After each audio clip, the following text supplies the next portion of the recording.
Well, now they've done it. Riot released the best game mode they've ever had. And if you do a bit of scouting around the internet, you might find I am by far not the only one who thinks this. So, about a week ago, Riot released Soul Fighter, a multi-game event that simply focuses on raw fighting. And with the added time of PvE, by now people had more than enough time to make an opinion on it. It is technically true that we are still in the early honeymoon phase, and maybe over time things will get repetitive. But right now, it doesn't seem like that will be the case, especially with the massive potential that augments bring in. But personally, the big reason why I praise this game mode so much is because it made me play League of Legends again. For fun, which is something I have not done in literally years. So, why don't we talk about the current state of Soul Fighter? By now I have played quite a few games. Right now I am in Gold and I am only a few points away from Gladiator, which is the highest achievable rank, so maybe it will give my word some weight. Anyway, despite the fact that most of my life I've been a Bard main, and a Vel'Koz main, and a Swain main, here I play Singed. Which kinda proved my point from last video. People who play Arena may actually main totally different champions here compared to Summoner's Rift. Because Arena just doesn't behave like a MOBA. Which, funny that I mentioned it, in the last video I said that Arena is not League of Legends because Arena is not MOBA. But MOBA means Multiplayer Online Battle Arena, which by definition is Arena.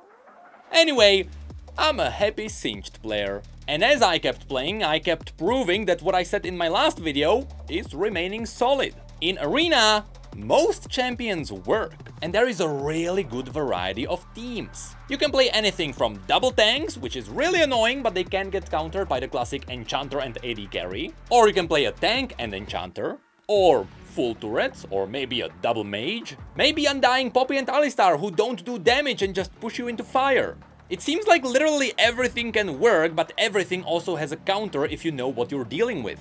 Besides, double Enchanter, I have never seen it work and I'm still waiting for someone to prove me wrong. However, there is still one issue that this game mode has which could solve all the problems. Right now, when you play, you do get the augments, which give you a great variety between games, but you may still only play one champion, and unless that champion gets banned, you will not pick something else. So Riot now has a challenge ahead of them. They should figure out a way to encourage you to pick something you would normally not play. Because right now, everyone is kinda sitting in their safety bubble unless they reach the rank they wanted to reach and then they just play whatever. But who knows, maybe Riot will fix this in the future because this game mode is definitely staying permanent, right?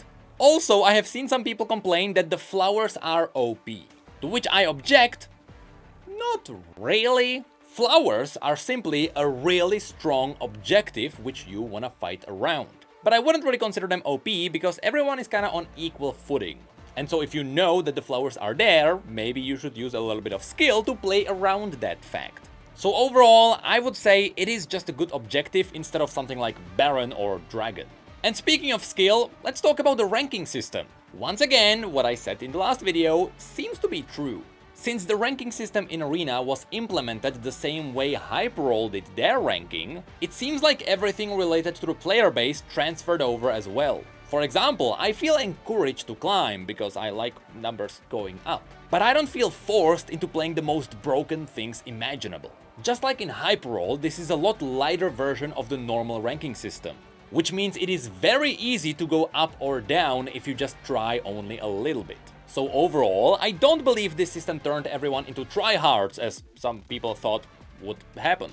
Instead, it is a nice goal that people can chase and play this game mode a little bit more than they normally would have. So if you ask me, it's a success. And again, I'm not the only one who thinks this, because if you go to Twitch, for the first few days, the League of Legends category was split 50-50 on arenas and normal ranked matches. And now, a week later, we still have about 30 or 40% of all streams being arenas. That is very good. That never happened with any of the other game modes in League's history. This is the first time League of Legends released something that is competing with the main game mode. Which kinda tells me that Riot is onto something. But the arena is not the only thing that League of Legends got. Besides skins. We also got the in-client event. So let's talk about that one. First of all, the progression is the same as it always has been. You play some games and you progress the story in client. However, here, straight from the beginning, if you play TFT, you are also going to progress the same story. You might remember that was not the case with Star Guardians at the beginning. Now, the minigame itself is quite cool. It is a fighting game which made people look forward to Project L, and at times it can get actually difficult, which means that you have to look into the abilities that Samira is getting and you have to look at your opponent and kinda like match things together. Honestly, it is really cool, but it is quite short, which can be a bad thing and a good thing at the same time. Because there is a lot of people who appreciate the fact that it is over very quickly, because those people spammed the skip button a lot during Star Guardians. So here you can actually go through the entire event in a few days. Which definitely proved us that during this event, the gameplay of Arena was absolutely a priority here. The minigame was put into the client so that we would have something and it would feel a little bit more like an actual event, but most of the focus was on Arena, which is really good. But we shouldn't downplay the fact that this minigame was actually made in Unity. They shoved a whole Unity game into the client somehow. Which also had the darker part of, it actually just didn't work for me at all. Okay, a little bit of lag, that's fine, that's fine. It's Leaks client, we're we're used to this. Oh, and the text is gone. I don't know, what did it say before?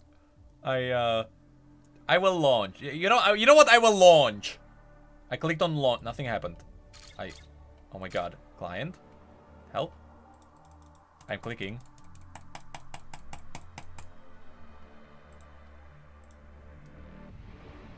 So, okay, this is bro. Home? Like, the game just refused to load, and I had to force the task manager into closing the entire League of Legends and just trying again. This is the first time I have ever had a really big issue with the client. So, good job, Riot, for trying to shove something big into the client. I just don't think the client can handle it. And this leads us into a little bit of a sadder side of this event. When it comes to the story, there is really none.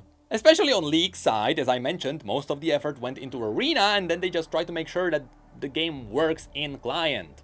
I don't think they had a lot of time to also give it really deep lore after they finally made it work. So most of the story is gonna come from the skin descriptions and from the first cinematic, which, to be fair, the cinematic was really cool. But truth be told, the Ruination cinematics were awesome and even the Star Guardians were a little bit better. Still, at least it's better than nothing. But then we have to mention that while there is not a lot of lore in League of Legends, and to be fair, there's also not a lot of lore in TFT, TFT actually gives you a little bit more from all the conversations you get. On that side, the story is a bit more comedic, with the little legends and the champions cooperating, but it seems like there they had a bit more time to flesh things out. Also, this is probably tying into the audience, because League of Legends player is definitely gonna skip everything they have to read, but a TFT player might be a little bit more patient. So overall, this event does not have a lot of lore. Is it bad? Not really. Because again, the last summer event showed us that people don't really care about the lore unless it's canon champions. So yeah, unfortunately I still didn't have time to try Legends of Runeterra, so I still don't know if they actually got anything there besides skins, but I don't think they do. And also I haven't tried Wild Rift yet, and that is gonna be a big one. And that's because Wild Rift got its own special game mode. There, instead of picking one champion, you pick 3. And you switch between the 3 champions in the middle of combat as you play. So you're basically playing Genshin in Wild Rift. But what's also crazy is that the success of Arena is so apparent that Wild Rift is adapting that game mode. Yes, they are actually working on getting their own arena there. Which means only one thing. League of Legends is getting their game mode too, right?